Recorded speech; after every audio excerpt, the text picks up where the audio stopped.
Ready? I gotta go grab a shot, bro. Hang on a second. Oh, here we go. Unbelievable. Yeah, buddy. So, we're back. Episode 2, another Sunday, House of Love. Code NYCMag.com, Triplevibes.com. Carl, what's up, buddy? How you doing today? Well, hello. What's your name? Come on, buddy. We know it's DJ Michael Warwick. What? We're Michael. out here at Party on Warwick. Michael Warwick. Wow. Sham wow. Giant. We got a cool guest today, no? Oh yeah, he's Do a little intro. Imagine. Jorska? I'm a magic trick. He came behind the curtain. Sham wow. Bam. What's your name? Speedy? Wait. Sham wow. Hey, get a load of my nuts. Hey, calm down with the language. What do you mean? The Sham wow, bro. That's the Sham wow guy. He was fucking awesome. You are Sham wow from Brooklyn. Say that, it's anyway. So let me start over here, people. This is you're watching history. My name is Carl Van Nevius III. Don't you ever forget it. And I'm very proud with Code Media Group, Inc. and Sunrise Studio. Oh, and there we go. And South, coming to you from our studios in Daytona Beach. Salute.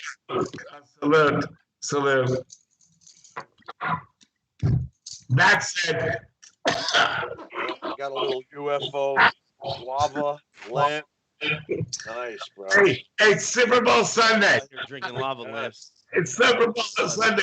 Have a freaking party. Hey, but no, come on. Back to reality here. This is a new day, a new age. Almost 4 years running with the show. God bless Sir Dougie Fresh. Healing, fight for his life. We all have him in our prayers. This is a new medium.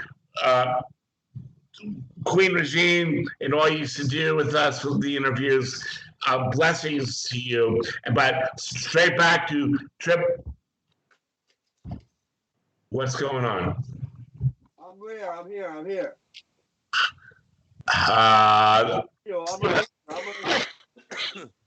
Yeah, you're reminding us of okay, that said, let's pay respects to Triplevibes.com, who is basically straight out of Brooklyn, Notorious B.I.G. Studios, where we were in the basement. Anyone can say they had that? Nobody. We can. Those days ended. Now we're in Queens College broadcasting.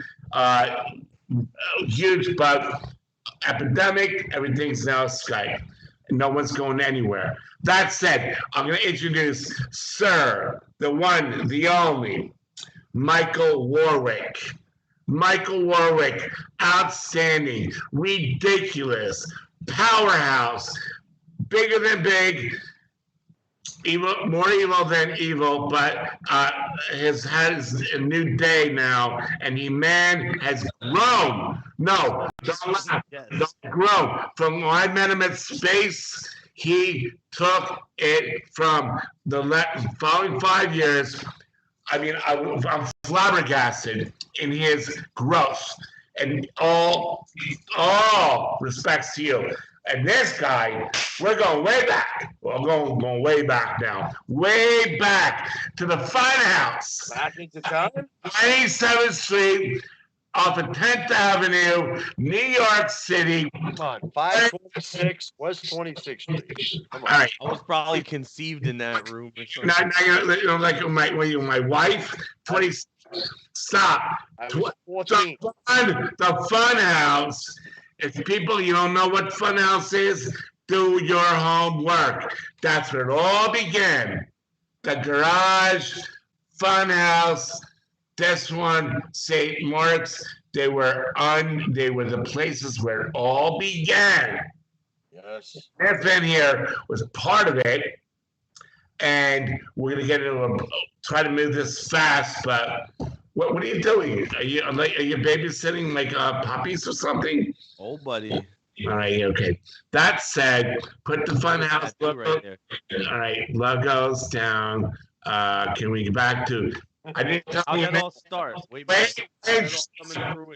Wayne Schneider, Yes. a Speedy, went from there, standing on the sidelines, getting $20 to get in the door. Hey, $20 is $20. And wait to be a dancer. You're gonna tell your story to becoming on big time DJ, producer, and then they bought the rights to Funhouse. Yes. Sham wow. Okay, life doesn't just start here. It's never done. And wow, this is a proud trophy story because there's a they, which you won't be used, but this man now owns Funhouse, and that's another story to begin with. So I don't know where to begin here other than Cold Media Group and Sunrise Studios could not be more proud to have this radio program, House of Love. So who do I talk to first? Michael, did you look? Michael, come on. Michael, did you look? Wait, Michael's like, we got two like guns in the room here. Powerhouse. So, Michael, this is your show. Take the lead. Speedy, when it all started, how did the idea of Funhouse come into play? What was the early days like? How did you get started in that? Oh, yeah. For me, I joined into the Funhouse in '83. The Funhouse started in 1979. I believe it was a gay club at first. And like a lot of clubs were in New York City, they started out as a gay club. And then 4 owners got together, a few Italian guys and 1 drag queen. The drag queen, his name is Ronnie. And he was the talent booker for the Funhouse. He booked all the acts, most of them. And he was just amazing. You mentioned $20 before, no, but I think it was like $12 to get in back then. And us young kids, I was only 14 in 1983 when I started going. So we didn't have spare money to get on the train. We would take the L train from Canarsie, from the last stop in Canarsie all the way to the very last stop, which was in Manhattan. And we would get off there, walk a couple of blocks, take another train to the west side, and walk over to the Funhouse from there. So we were 14, 15, 16-year-old kids, leaving our houses at 11 o'clock at night dressed like clowns. We had sweatpants rolled up to our knees, white socks pulled up to. We looked like half a Hasidic and half of a warrior in one. It was like a weird kind of vibe. Madonna got really big in the Funhouse, and the whole style of the Funhouse kind of evolved into the world. Like everybody was dressing like Madonna for a minute. So the Funhouse kind of changed lives. For me, I met the people that I started hanging out with as a wait, let me say something. Jelly Bean Benitez broke Madonna broke her career with Jelly Bean. I would say so, yeah. The two of them together. Jelly Bean actually produced a few of her early records, and he's gone on. Mark Heyman's the other one. But Jelly Bean's, you look at Jelly Bean's production history, like he's got his name on a bunch of movies and stuff. So he's still getting paid. That guy's making money. He should be, but to keep moving because we got time censor here. Yeah. I started going in 1983, but the Funhouse started in '79 with a few DJs before Jelly Bean, and it was just it was an amazing time. It was suit and tie when it first started. and then went to shorts and cut off shirts and fringes, and the girls had all these crazy styles that they would satin pants, and the guys were wearing Chinese slippers, and we were having all of our favorite songs iron on at Caesar's Bay. We'd go to Caesar's Bay and have them iron on your favorite letters and some Funhouse bunnies, not Funhouse bunnies, Playboy bunnies rather, on your shirt, because that's what was in. You'd have a Playboy bunny, a couple of like lightning bolts, and whatever your name was tattooed on your shirt, kind of, What did they call you guys? So we were buggers back then. Buggers or kick dancers, that's what we were called back then. But hip hop also evolved from the Funhouse. It was there was a center stage where like the kick dancers danced, and then there was a backstage where half the night they would play hip hop music in and out throughout the night, and us Soul Sonic Force, Alpha Kimabata, Grandmaster Flash and Foot Flash, all the big boys. I would say, but even before them, like they'd play, stuff from like early '70s, like Jimmy Castor Bunch. It's Just Begun.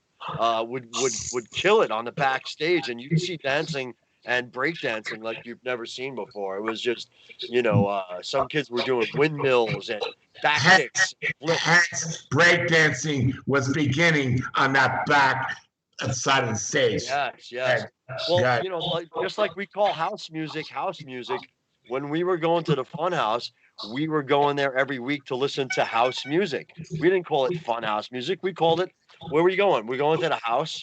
What do you mean you're going to the house? We're going to the Funhouse. Well, what kind of music? They play house music. We didn't know what to call it, but that's what it was. It was a mixture of freestyle and electro and funk and disco and just Chicago house. Things that were evolving at the time were just all being brought into the Funhouse, and it was just the hip hop that went on there. Run DMC recorded live at the Funhouse in 1983, and they actually recorded it onto a reel-to-reel, but it wasn't a sanctioned recording. Randy Murray, who's the guy who brought us to the garage and stuff, just happened to turn on the reel-to-reel and record them. So Run DMC left the club that night, having recorded that album, but that track live at the Funhouse. And the track goes a little something like this. It goes, here we go, here we go, here we go, here we go, here we go.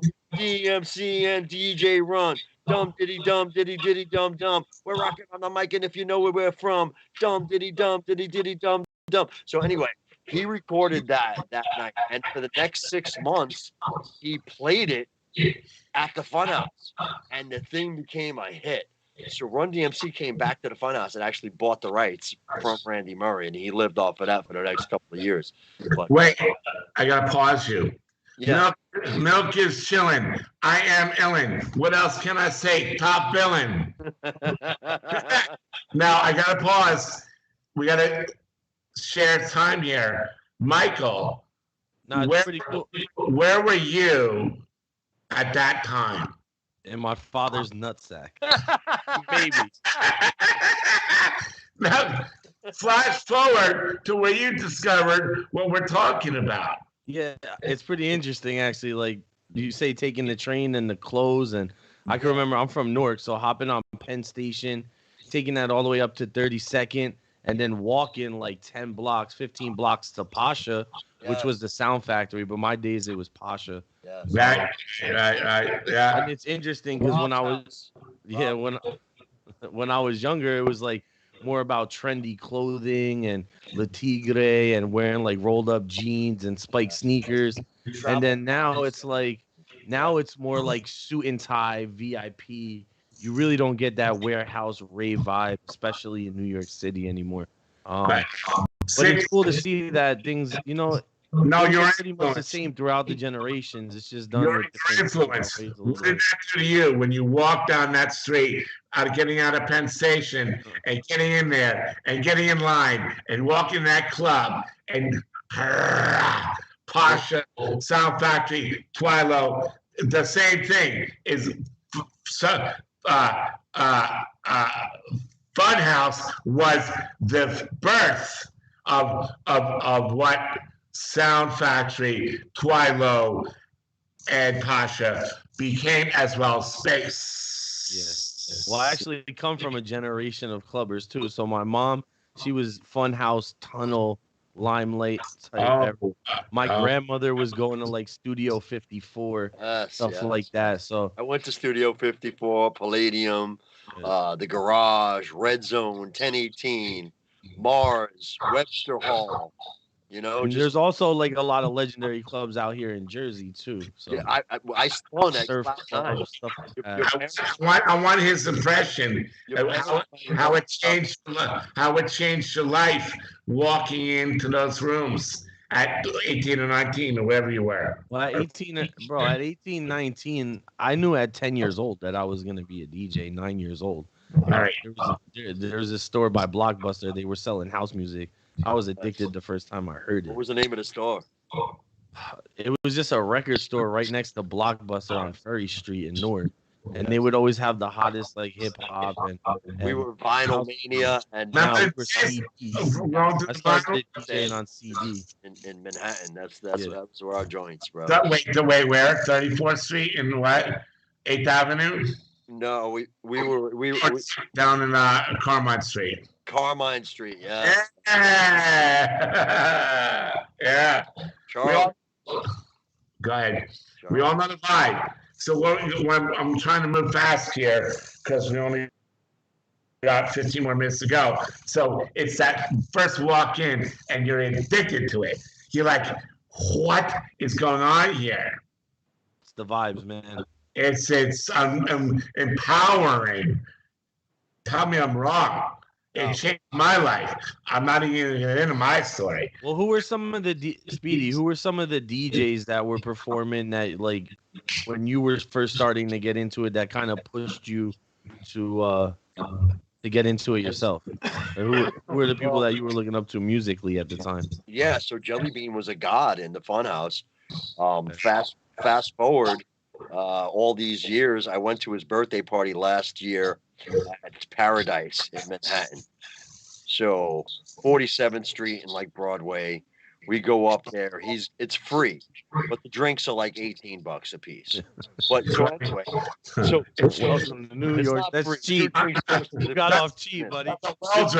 That's a Heineken. So yeah, but he's got so listen. So I got to take a picture with Louis Vega, Little Louis, right? Marley Marl was the other guy on the bill that night, and Jelly Bean, right?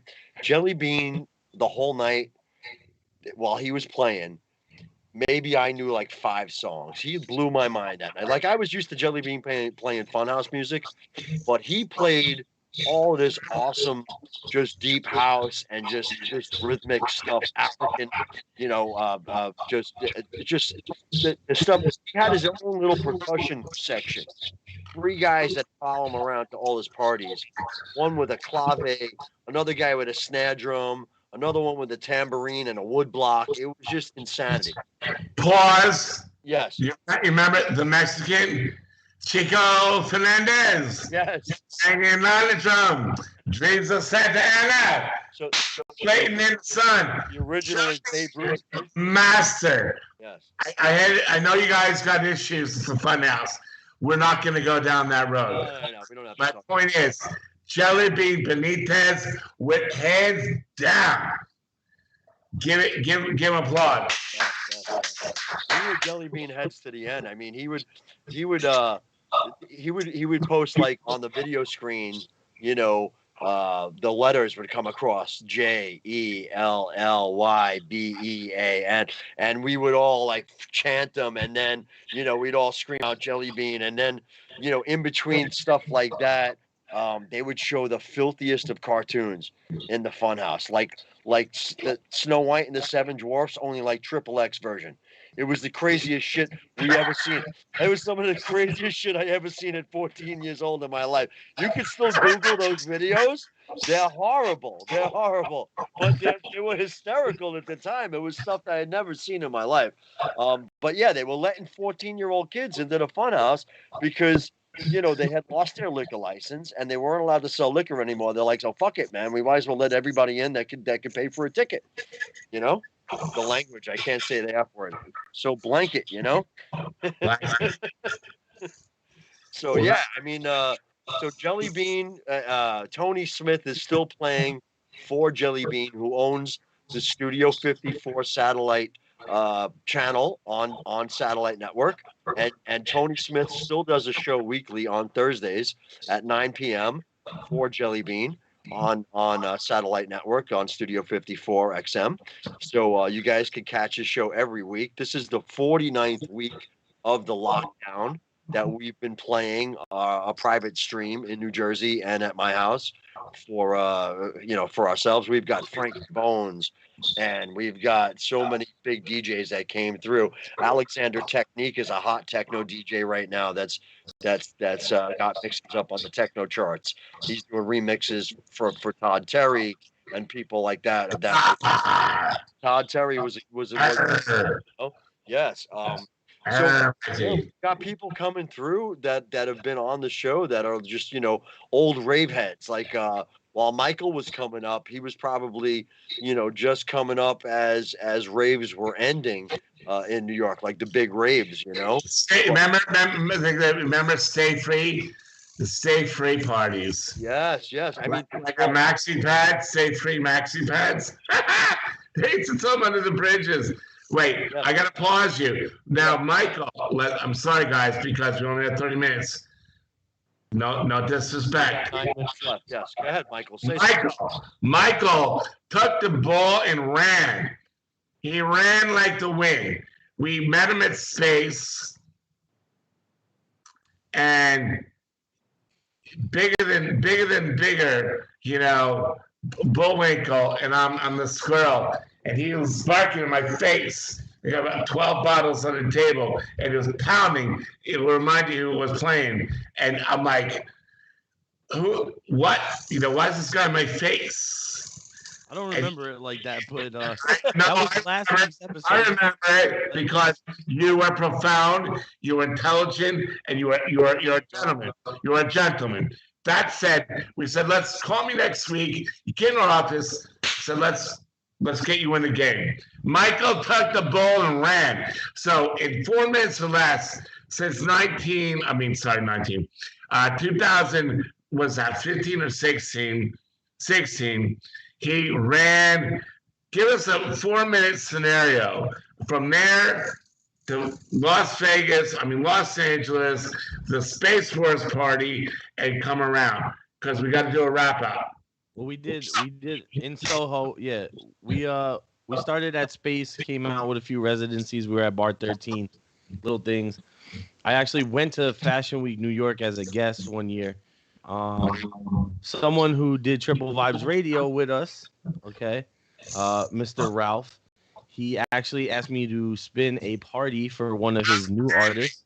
Ralph Henry, a.k.a. producer of, what's her name? Miss Amanda Holly, a.k.a. Creds Outgo. Correct.